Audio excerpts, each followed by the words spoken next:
بسم اللہ الرحمن الرحیم۔ فنعم المولا و نعم النصیر۔ رب اشرح لی صدری ویسر لی امری واحلل عقدۃ من لسانی یفقہوا قولی۔ اللہم صلی علی سیدنا محمد وعلی آل سیدنا محمد وعلی صحابہ وعلی ازواجہ اجمعین وبارک وسلم وصلی علیہ۔ الحمدللہ، اللہ تعالیٰ جل جلالہ کا لاکھ لاکھ شکر ہے کہ مالک الملک نے آج پھر ہمیں اپنی رضا کے لیے اپنی یاد میں محبت میں یہاں جمع ہونے کی توفیق اور موقع عطا فرمایا۔ لاکھوں اور کروڑوں درود اور سلام سرور انبیاء حبیب خدا حضرت محمد مصطفیٰ صلی اللہ علیہ وآلہ وسلم پر، جن کے طفیل یہ کرم ہوا۔ سامعین اکرام، اللہ تعالیٰ نے قرآن پاک میں ارشاد فرمایا ہے، اذ قال ربک للملائکۃ انی خالق بشرا من طین فاذا سویتہ ونفخت فیہ من روحی فقعوا لہ ساجدین فسجد الملائکۃ کلہم اجمعون الا ابلیس استکبر وکان من الکافرین قال یا ابلیس ما منعک ان تسجد لما خلقت بیدی استکبرت ام کنت من العالین۔ جب کہا رب تیرے نے فرشتوں کو کہ میں مٹی سے بشر بناؤں گا، اور جب میں اسے پورا بنا دوں گا اور اس میں اپنی روح پھونکوں گا، پس گر پڑو اس کے آگے سجدے میں میرے حکم کی تعمیل میں۔ سب فرشتوں نے سجدہ کیا مگر ابلیس نے انکار کیا اور تکبر کیا، کیونکہ وہ تھا ہی منکروں میں۔ رب تعالیٰ نے فرمایا، تم کو کس چیز نے روکا سجدہ کرنے سے جس کو میں نے اپنے ہاتھوں سے بنایا ہے؟ کیا تجھے غرور آ گیا یا تو تھا ہی مغروروں میں؟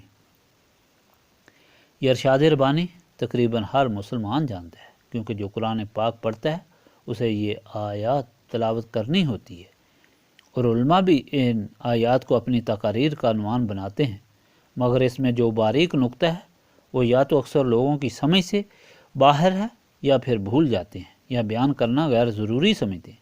اس لیے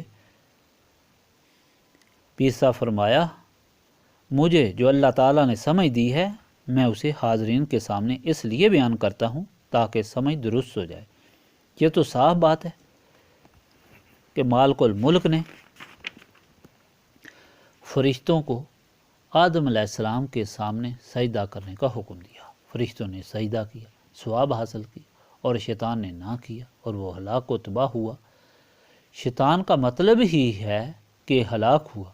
سمجھنے والی بات یہ ہے کہ اللہ تعالیٰ نے آدم علیہ السلام جو مٹی کا بت تھا اس کے سامنے سجدہ کرنے کا حکم دیا، اور اگر ایسا ہے تو باقی بتوں کے سامنے سجدہ کیوں منع ہے؟ اور کیا ابلیس نے مٹی کے بت کے سامنے سجدہ نہ کیا تو وہ ملعون ہوا؟ حالانکہ تمام شریعتوں میں، تمام انبیاء کے مذاہب میں بتوں کو سجدہ کرنے والے ملعون ہوتے ہیں۔ تو شیطان کا فعل کیوں غلط ہوا؟ اور پھر یہ کہ وہ پہلے سے کافر تھا، وہ کیوں؟ یہ چند باتیں سمجھنے والی ہیں، اور ان کو سمجھنے سے ہی انسان کی سوچ درست ہوتی ہے۔ دراصل بات یہ ہے کہ سجدہ خدا تعالیٰ کے بغیر کسی کو جائز نہیں، اور نہ ہی مٹی یا پتھر کے بتوں کو، کیونکہ یہ شرک ہے۔ شرک اس لیے ہے کہ جس کو سجدہ کیا جا رہا ہے اس کو سجدہ کرنے والا اتنی تعظیم دے رہا ہے کہ جتنی مالک الملک کی ہوتی ہے، کیونکہ سجدہ انتہائی درجے کی تعظیم ہے جو اللہ تعالیٰ وحدہ لا شریک کے لائق ہے، اور اگر کسی اور کو سجدہ کیا جائے تو مطلب یہ ہے کہ اس نے خدا تعالیٰ کے برابر سمجھ لیا، اور یہی شرک ہے۔ یہ کہنا بالکل غلط ہے کہ پہلی شریعتوں میں سجدہ جائز تھا۔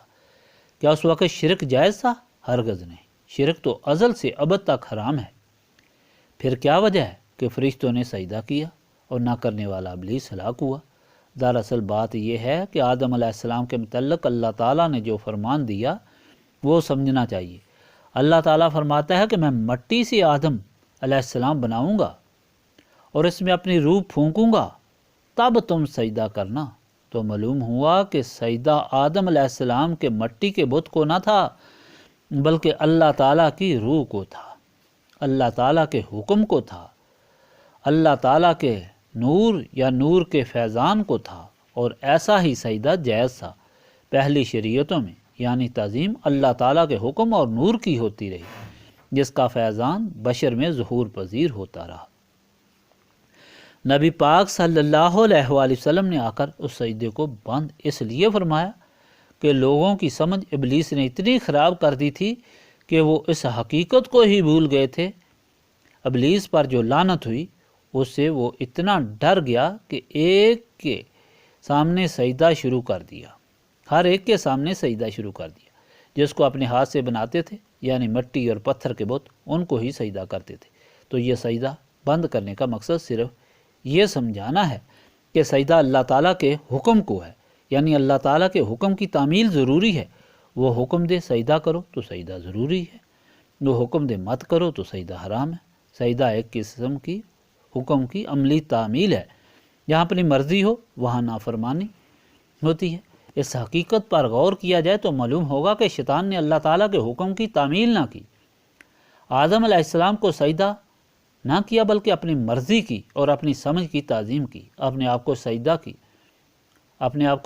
کیا، اپنی مرضی کو سجدہ کیا۔ یہ شرک ہے جس کا وہ مرتکب ہوا اور ہلاک ہوا۔ اللہ تعالیٰ کی یاد اس لیے ضروری ہے کہ کوئی شخص اپنی عقل سے کبھی دین کی باریکیوں کو نہیں سمجھ سکتا، بلکہ زیادہ عقل زیادہ خراب کرتی ہے، اور تاریخ اس بات کی گواہ ہے۔ یہ صرف فضل الہی سے ہی سمجھ میں آ سکتی ہے، جس کا ذریعہ یاد الہی ہے، جو کانوں کو، آنکھوں کو، دل و دماغ کو نور سے روشن کر دیتی ہے۔